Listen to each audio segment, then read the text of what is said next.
I remember spending quite a while talking about how unusual and new a point-and-click game with no written dialogue was. Now I think this is the second or third game I've covered which does that. I haven't decided if Projector Face counts or not, since it did display dialogue in title card form, but today's game is Tiny Echo, and I reckon I should just jump into the story on this one. There's these odd onion-looking boys sitting around, they emit black smoke I guess.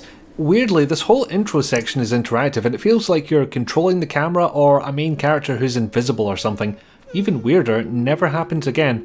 Anyway, the black smoke from the onions collects at one big heckin' hole in the ground and turns into letters. Right, okay, we'll see where this goes. The letters are collected in a pile at the bottom of the big hole of heck. Then this thing with an eye for a head wakes up, collects the letters and wanders off to deliver them. As you might imagine, this leaves the story very, very open to interpretation. Open to the point of making everything seem pointless at first, especially given how quickly you can deliver the first few letters, so you'll feel like you're flying through the game. Stick with it though, it will get more complex not long after. But that initial feeling did leave me wondering, so I went off to do some research. The game's description on Steam is unusually barren, so not much help there. The official website, by contrast, gives you far more information, like the fact that the main character is named Emmy.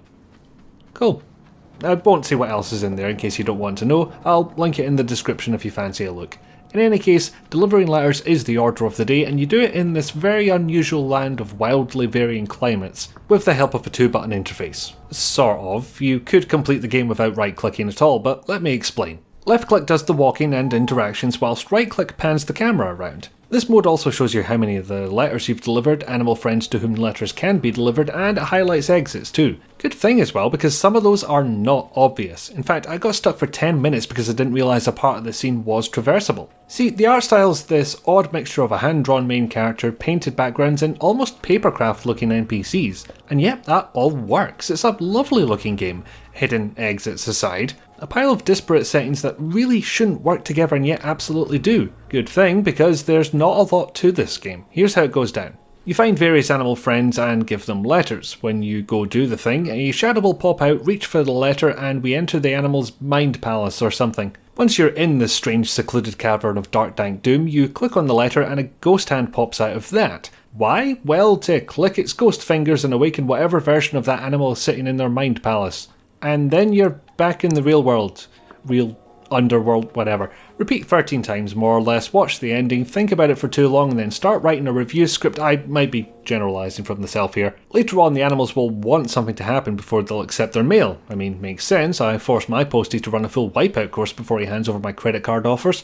For example, one of them wants sun. One of them wants water. One of them wants something I shouldn't mention if I want to keep this video advertiser friendly. Sounds like an extra complication, but the solution is usually on the exact same screen. About the only notable difference from this formula is a bunch of fun wee clickables which do nothing to progress the story, but are wee and fun and often quite cute. I wouldn't have thought this game to take cues from Humongous Entertainment, but there you go. That might also explain why it's 2017 and I'm playing a game in a 4:3 aspect ratio. I've never got that. I don't know. All of this results in a very short and simple game, as in I completed the game in an hour 50 short, including the time I got stuck for about 10 minutes. By anyone's standards, that is short. It's £6.25 at the time of writing, which is about as high as I'd recommend charging people for it.